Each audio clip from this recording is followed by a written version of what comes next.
Bonjour les amis, bienvenue aujourd'hui sur la plateforme de coaching immigration CA.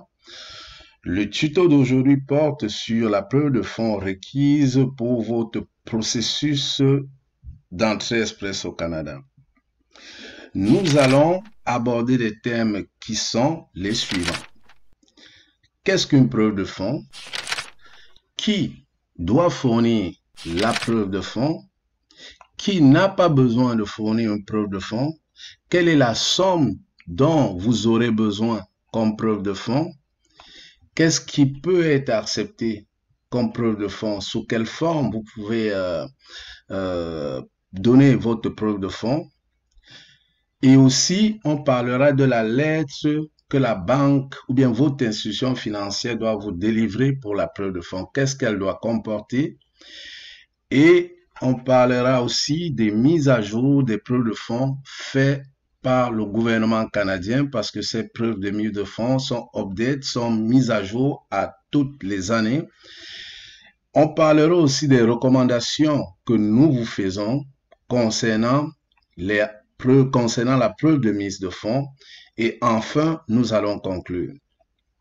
Donc, sans plus tarder, qu'est-ce qu'une preuve de mise de fonds? Une preuve de mise de fonds, c'est la preuve que vous êtes capable, que vous êtes en mesure de supporter le coût de votre déménagement ainsi que celui de votre famille au Canada. Cela signifie que vous avez suffisamment de fonds pour déménager et vous installer avec votre famille au Canada. Et ces preuves de fonds vous permettent de survenir à vos besoins durant les 3 premiers mois en terre canadienne, que ce soit pour l'achat de la nourriture, de logement, des vêtements, parce que, bon, dépendamment des saisons climatiques, ça peut faire froid ou chaud. Donc, à ce niveau, c'est à peu près ça en général, la définition d'une preuve de mise de fonds. Si je vais au deuxième point, qui doit fournir la preuve de mise de fonds? Ceux qui doivent fournir la preuve de mise de fonds pour satisfaire aux exigences minimales du programme Entrée Express, c'est ceux qui font la demande de résidence permanente dans le programme des travailleurs qualifiés au niveau fédéral, dans le programme des travailleurs des métiers spécialisés également au niveau fédéral, ainsi que dans certains programmes des candidats des provinces. Certaines provinces, si vous êtes désigné, vont vous demander d'avoir une mise de fonds, ainsi que le programme de l'immigration travailleurs qualifiés du Québec, ils vous exigeront des preuves de mise de fonds. Si je m'en vais au point qui n'a pas besoin d'une preuve de mise de fonds, sachez que si vous faites une demande si vous faites une demande, dans le programme de l'expérience canadien, vous n'avez pas besoin de mise de fonds. Et aussi, si vous êtes autorisé à travailler au Canada et que vous détenez un emploi, une offre d'emploi valide, même si vous présentez une demande dans le programme de travailleurs qualifiés fédéral ou de travailleurs de métiers spécialisés. Ça veut dire quoi? Ça veut dire que dès que vous avez une offre d'emploi valide au Canada, peu importe le programme, vous n'avez pas besoin de fournir la preuve de fonds. Quelle somme d'argent aurez-vous besoin pour votre preuve de mise de fonds? Sachez qu'elle dépend de la taille de votre famille. Elle est calculée en fonction du nombre de personnes qui viennent avec vous au Canada.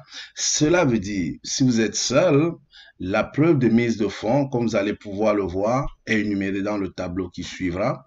Si vous êtes avec un conjoint, si vous avez des enfants à charge, si vous avez des enfants à charge de votre conjoint, ça, c'est la taille de votre famille à ce niveau qui comptera. En fonction du nombre de personnes, il y a un montant alloué comme fonds minimal exigé. Maintenant, abordons le volet qu'est-ce qui peut être accepté comme preuve de mise de fonds. Sachez que ce ne sont pas toutes les formes qui sont acceptées comme preuve de mise de fonds. Les seules acceptées sont de l'argent liquide, des documents qui montrent que les biens ou le capital que vous avez peut vous être payable, tels que les actions, les obligations non garanties, ainsi que les bons du trésor.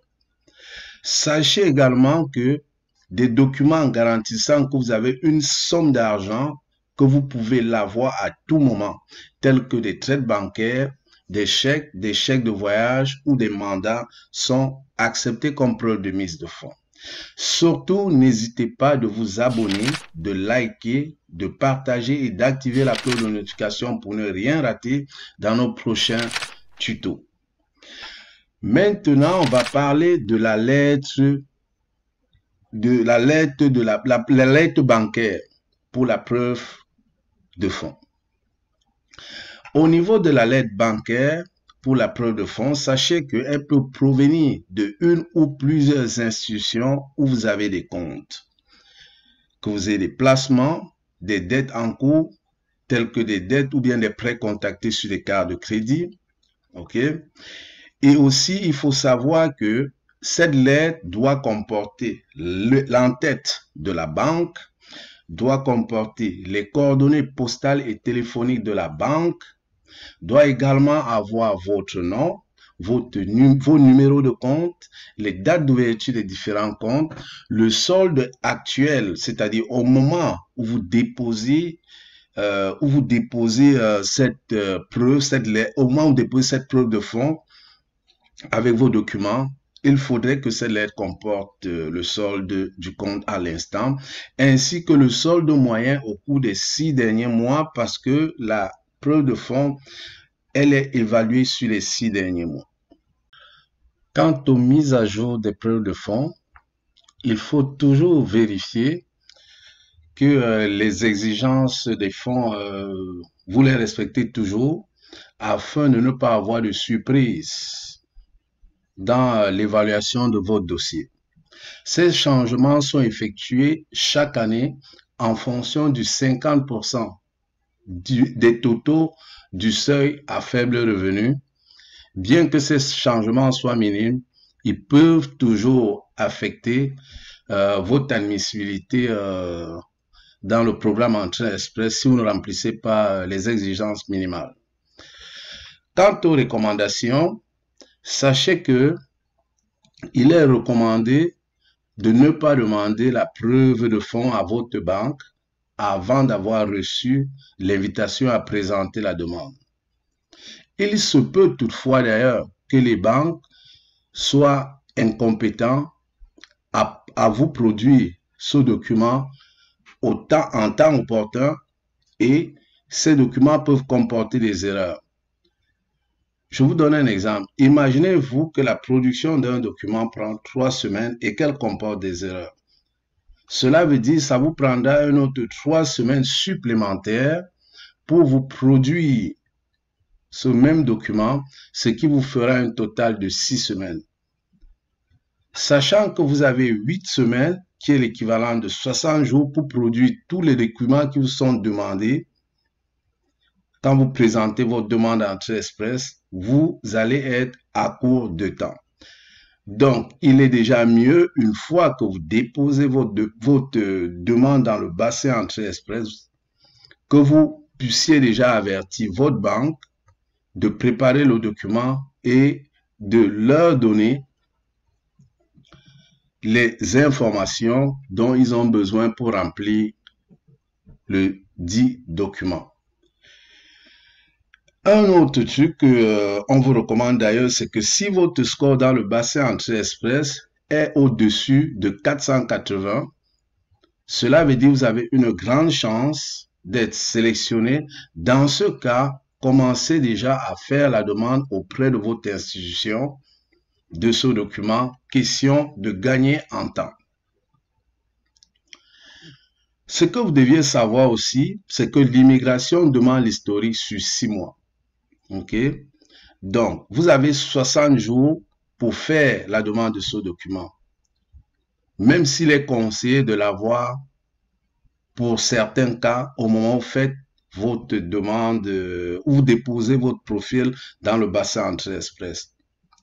Attention cependant, Dans le cas où vous passez par le programme des candidats des provinces et non par extraction directe, sachez que les provinces peuvent exiger d'avoir des fonds disponibles depuis 3 mois au moment de votre désignation.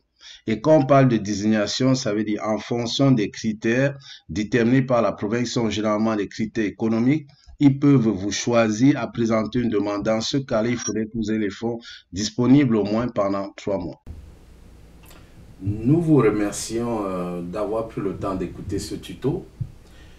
Et aussi, nous aimerions vous informer que si jamais vous avez des points d'interrogation concernant la lettre bancaire émise pour la preuve de fonds, n'hésitez pas de contacter nos services qui se feront plaisir de vous aider afin de vérifier qu'elle comporte tous les éléments requis et exigés par l'IRCC, ainsi que vous accompagner dans la rédaction de la lettre explicative en cas de besoin.